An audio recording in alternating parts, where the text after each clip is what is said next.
Hi everyone.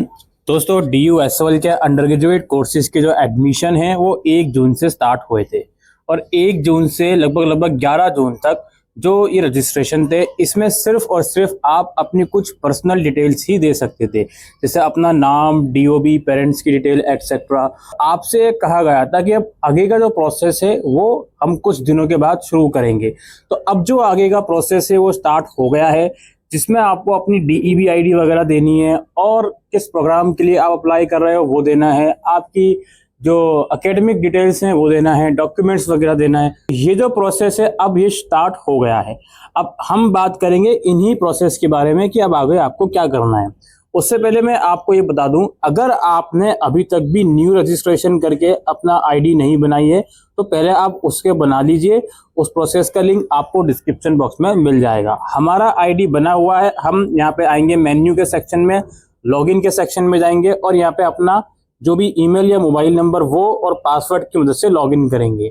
यहाँ पे 17+5 22 होता है, तो इस तरह से प्रॉब्लम सॉल्व करके लॉगिन करना है। अब देखिए लॉगिन आपने कर लिया है ना। अभी तक क्या हुआ था, सिर्फ ये पर्सनल डिटेल ही यहाँ पे दिखा रहा था। अब देखिए आगे के क्या प्रोसेस है। ABC ID, DEB ID, academic detail, program का डिटेल, कोर्स है यहाँ पे यानी प्रोग्राम BA BCom जिसके लिए अप्लाई कर रहे हो और उसके अंदर कौन कौन से सब्जेक्ट लेने हैं वो है ये। फिर डॉक्यूमेंट अपलोड, फिर प्रीव्यू दिखाएगा और फिर फीस पेमेंट होगी।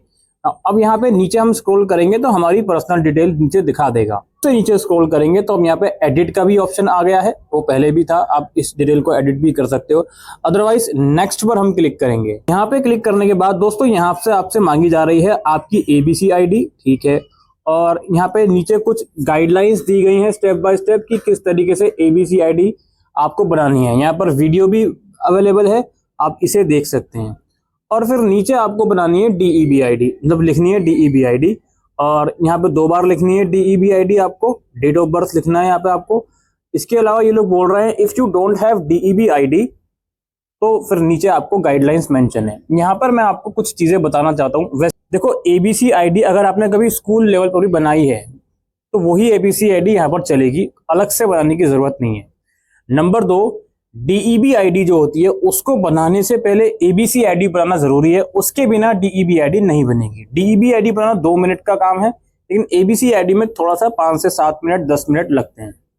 नंबर 3, ABC ID बनाने के लिए कुछ प्री कंडीशंस हैं जो आपको पता होनी चाहिए। सबसे पहले तो आपका जो आधार कार्ड है उससे कोई ना कोई फोन नंबर लिंक हो जिसमें OTP प्राप्त हो सके, इनकमिंग एक्टिव हो, ठीक है।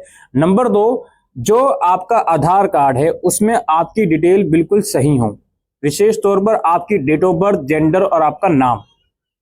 अगर इनमें कुछ गड़बड़ी होगी तो आगे इस फॉर्म को भरने में आपको दिक्कत आ सकती है। जरूरी नहीं है दिक्कत आए, लेकिन दिक्कत आ सकती है अगर आपके आधार कार्ड में DOB, जेंडर या नेम में कुछ मिस्टेक है। अब एक्चुअली आपका DOB, जेंडर और नेम कुछ और है, आधार कार्ड में कुछ गड़बड़ी है, तो इस फॉर्म में भरने में दिक्कत आ सकती है, ठीक है। तो अगर आपको करेक्शन करवाना है करवा लीजिए, 10 से 15 दिन में करेक्शन हो जाता है, ऑनलाइन वो हो जाता है अपडेट। उसके बाद आप लोग इस फॉर्म को भर लीजिएगा। मैं आपको बता देता हूँ किस तरीके से ABC ID बनेगी। तो सबसे पहले ABC ID बनाने के लिए हम इस ऑफिशियल वेबसाइट पर आ गए हैं, जिसका लिंक आपको डिस्क्रिप्शन में मिल जाएगा। यहाँ टॉप राइट कॉर्नर में लॉगिन का ऑप्शन है, इसमें क्लिक कीजिए। स्टूडेंट का ऑप्शन है, इसमें क्लिक कीजिए। आपको इस पेज पर ये लोग ले आएंगे। अगर आपने पास्ट में कभी भी डिजी लॉकर पे अकाउंट बनाया है तब तो आप लॉगिन करेंगे, और अगर आपने कभी भी डिजी लॉकर पे अकाउंट आज तक नहीं बनाया तो उस कंडीशन में आप साइन अप करोगे। तो हम अज्यूम कर लेते हैं किसी का भी अकाउंट बना हुआ नहीं है, तो पहले हम साइन अप करके अकाउंट बना लेंगे। यहाँ पर अपना मोबाइल नंबर लिखोगे और जनरेट OTP पर क्लिक करोगे।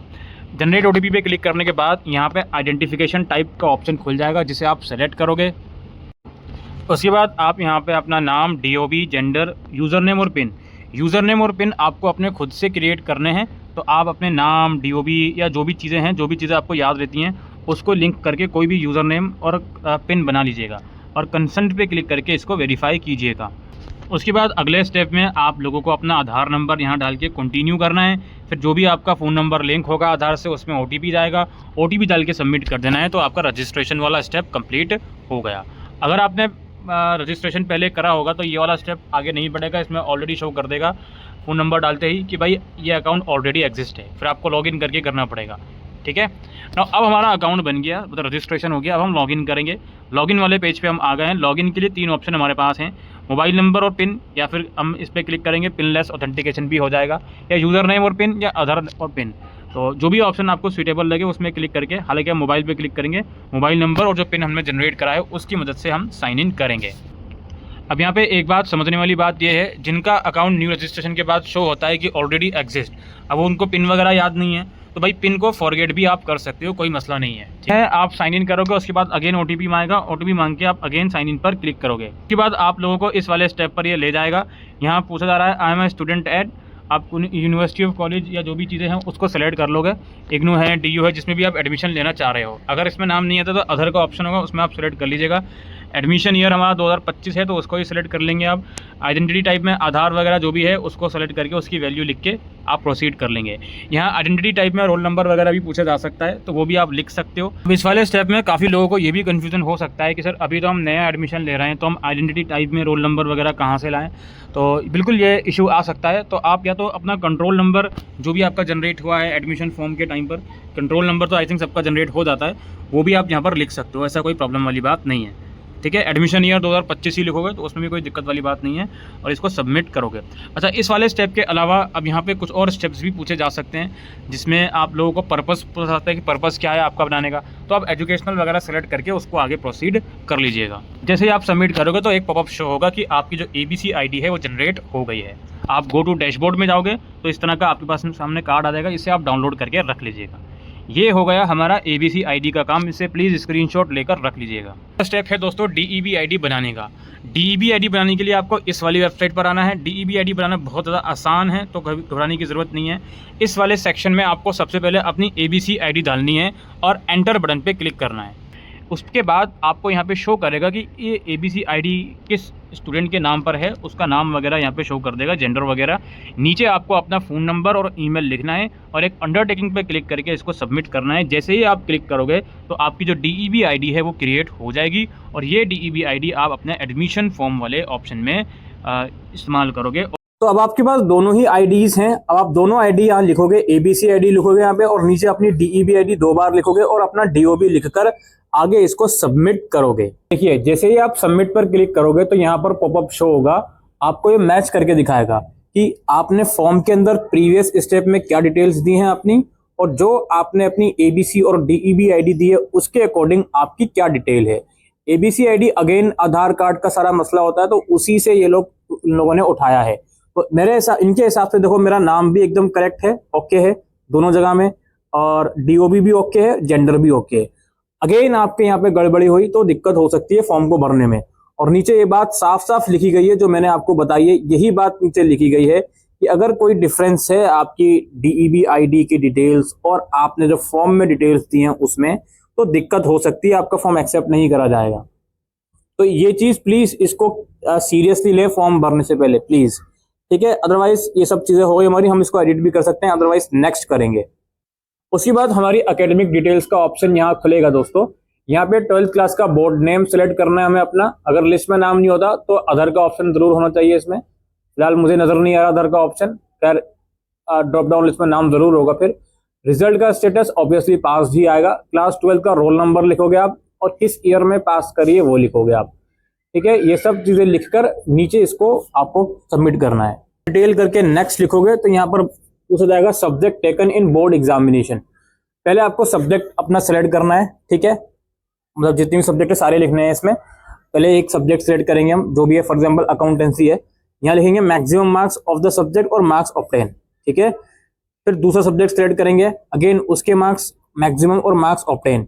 यहाँ पे थ्योरी और आपका इंटरनल होता है, दोनों के कंबाइंड मार्क्स मिलाकर लिखने हैं, यानी कि टोटल में 100 लिखोगे और दोनों मिलाकर जो मार्क्स आए, थ्योरी प्लस अगर प्रैक्टिकल वगैरह कुछ भी है उसको मिलाकर जितने मार्क्स आए वो लिखोगे।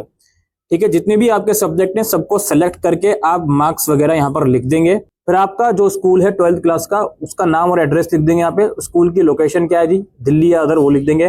किस मीडियम ने आपने पढ़ा है वो लिख देंगे। उसके बाद आता है 10th की डिटेल, 10th किस ईयर में पास करिए, आपका 10th क्लास का स्कूल का टाइप क्या था वो लिखेंगे। क्वालिफाइंग एग्जाम स्टेट, किस स्टेट से करिए 10th क्लास, बोर्ड का नाम लिखेंगे, अपने स्कूल का नाम और एड्रेस लिखेंगे, रोल नंबर 10th का लिखेंगे और रिजल्ट मोड लिखेंगे। इसको सेलेक्ट करने के बाद हम आगे देखते हैं क्या होता है। में मतलब ये है कि आप परसेंटेज सेलेक्ट करते हो तो टोटल ऑब्टेन मार्क्स और टोटल मैक्सिमम मार्क्स लिख देना। सीजीपीए मोड का है, ग्रेड मोड में अगर आपका जितनी भी सीजीपीए आपकी 10th में आई थी वो लिख देना। इसके बाद आपसे पूछा जा रहा है have you study any of this languages. Hindi आपने पढ़ी है कभी स्कूल में? पहला जवाब है हाँ जी पहला पढ़ी है हमने। आप पूछेंगे कब तक पढ़ी है जी, 8th तक, 10th तक या 12th तक? ठीक है जी 10th तक पढ़ी है। इंग्लिश पढ़ी है? ऑब्वियसली पढ़ी है। कब तक पढ़ी है जी? हमने 12th तक पढ़ी है। बंगाली पढ़ी है? नहीं पढ़ी हमने।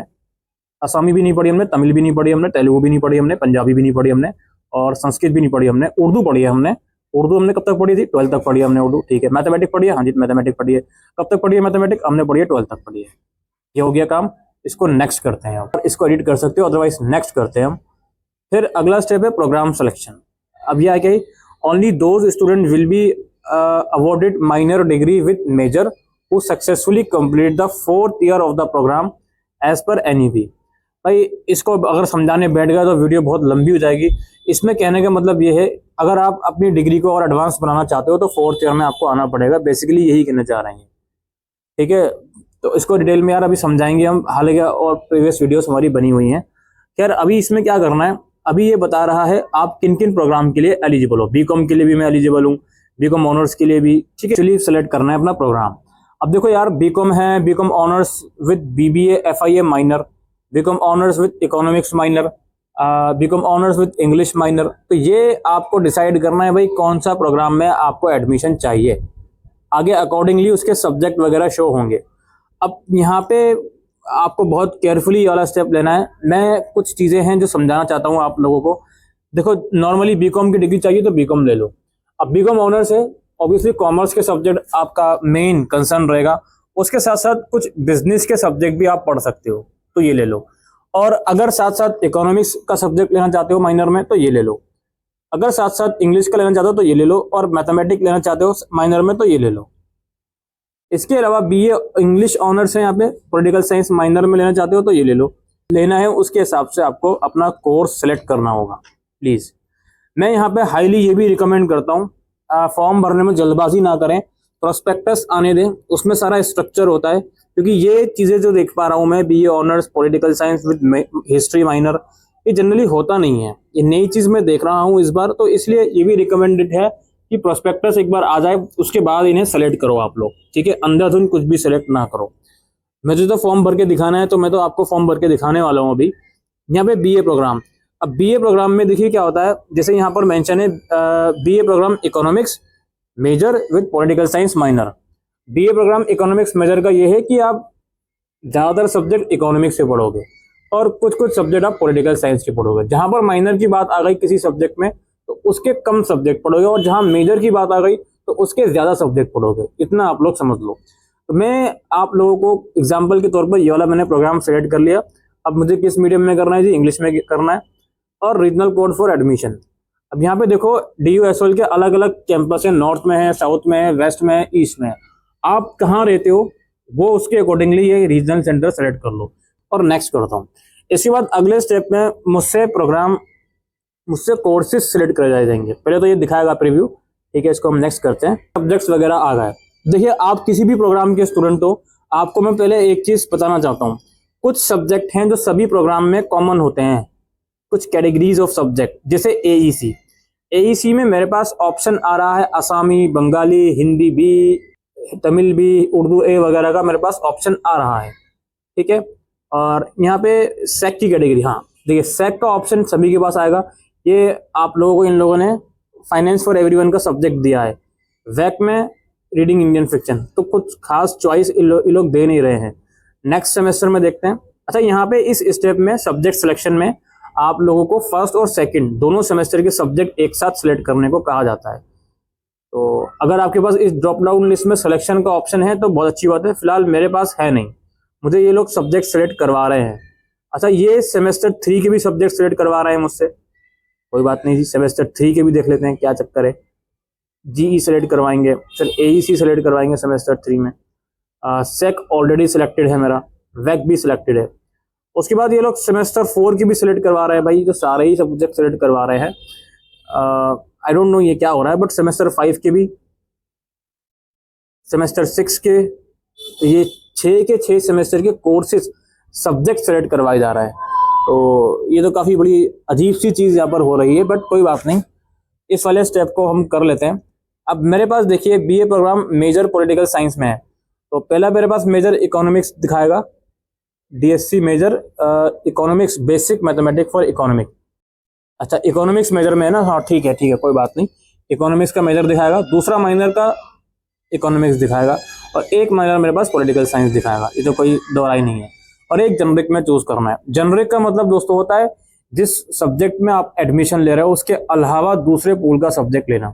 इंग्लिश फ्लुएंसी 1 है यहाँ पे, हिंदी भी है, तो यहाँ पे आप अपने हिसाब से सेलेक्ट कर सकते हो, जो भी आपकी एलिजिबिलिटी है उसके हिसाब से यहाँ पे सब्जेक्ट विजिबल होंगे। एईसी में आप कौन सा लेना चाहते हो, जो आपने स्कूल में लैंग्वेज पढ़ी है उसके हिसाब से आप सेलेक्ट करेंगे। ठीक है, ये सेमेस्टर 2 का आ गया। फिर सेमेस्टर 2 में भी एक जनरिक सब्जेक्ट मुझसे चूज करवाया जाएगा। इंग्लिश फ्लुएंसी में ऑलरेडी चूज कर चुका हूँ, वो मैं नहीं कर सकता हूँ। प्रोग्राम कोर्सेज में इंग्लिश और हिंदी के ऑप्शन होते हैं फर्स्ट ईयर में, और ऑनर्स वगैरह कोर्सेज में ये अदर पूल के सब्जेक्ट भी यहाँ पर होते हैं। ये हो गया। अब इसके बाद मैं सेमेस्टर 3 में आ गया।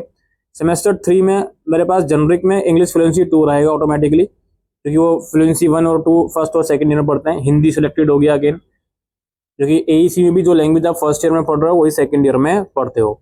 सेमेस्टर 4 में आ गया मैं इकोनॉमिक्स के 2 सब्जेक्ट, एक पोल साइंस का, हिंदी भी ले लिया जीई में इन लोगों ने। ईवीएस पढ़ना जरूरी है फर्स्ट ईयर में भी सेकंड ईयर में भी एईसी के अंदर। अब आप फर्स्ट सेमेस्टर में लो सेकंड में लो, वो टोटली आपके ऊपर डिपेंड करता है। फिर सेमेस्टर 5 में आ गए हम, इकोनॉमिक्स आ गया हमारे पास अगेन, और माइनर का एक सब्जेक्ट आ गया। सेमेस्टर 5 में एक सब्जेक्ट डीएसई का लेना है, तो इन लोगों ने इकोनॉमिक्स मुझे ये लोग दे रहे हैं। आई डोंट नो किस तरीके से सारी चीज़ें चल रही हैं, क्योंकि डीएसई में चॉइस होना चाहिए, क्योंकि मैं बीए प्रोग्राम कर रहा हूँ, तो जो भी मेरे पास 2 सब्जेक्ट हैं पॉलिटिकल साइंस और इकोनॉमिक्स, उसमें से कोई एक मिलना चाहिए। बट यहाँ पर इकोनॉमिक्स मुझे दी जा रही है, थोपी जा रही है, पता नहीं क्या चल रहा है। अब जीई के अंदर एक सब्जेक्ट आपको लेना है, चलिए मैं रेंडमली हिस्ट्री ले लेता हूँ, और सेक का ये ऑटोमेटिकली सिलेक्टेड है।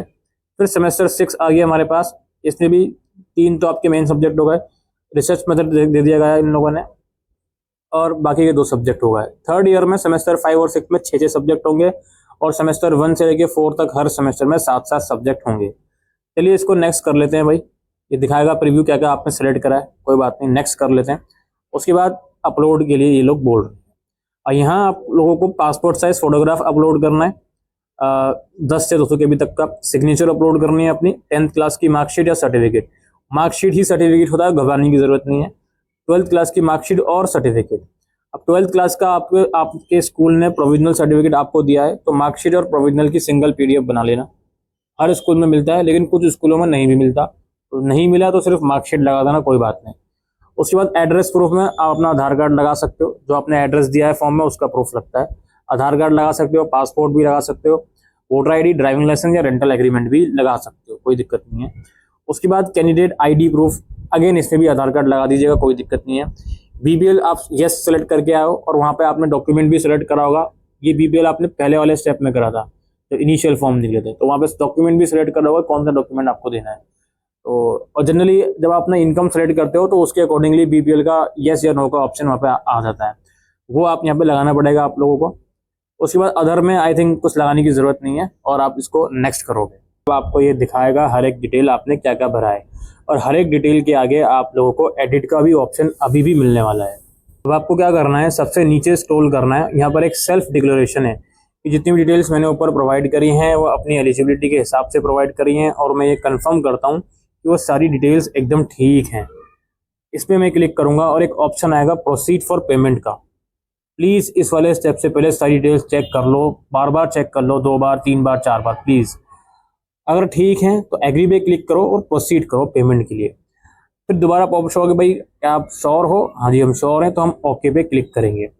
उसके बाद admission fees to be paid दिखाएगा, यहाँ पे मुझे प्रोग्राम सेलेक्ट करके आया हूँ।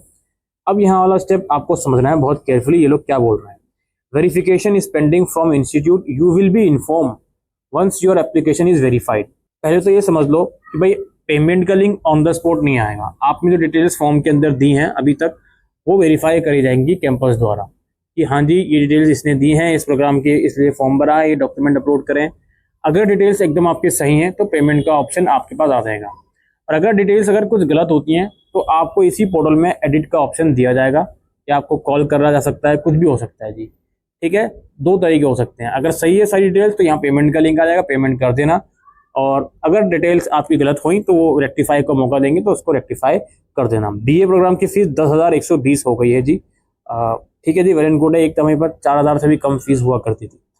ये बात समझ में आ गई। अच्छा, पेमेंट का लिंक कब तक आएगा? देखो यार, इसके बारे में नहीं कहा जा सकता, थोड़ा टाइम लग सकता है इसमें।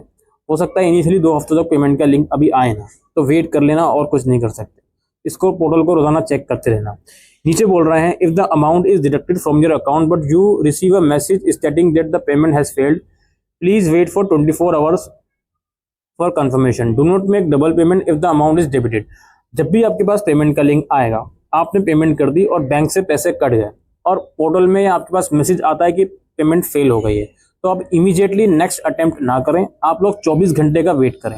ये लोग 24 घंटे बोलते हैं, मैं रिकमेंड करता हूँ 48 से 72 घंटे का वेट करें।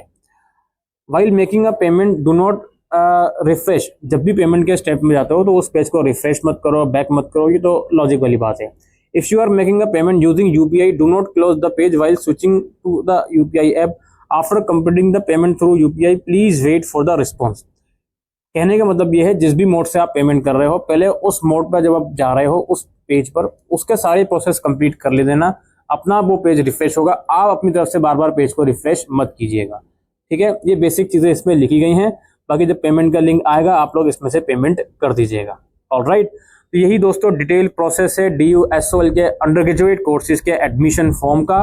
उम्मीद करते हैं ये वीडियो आपको यूजफुल लगी हो, तो वीडियो को शेयर कीजिएगा। Thank you.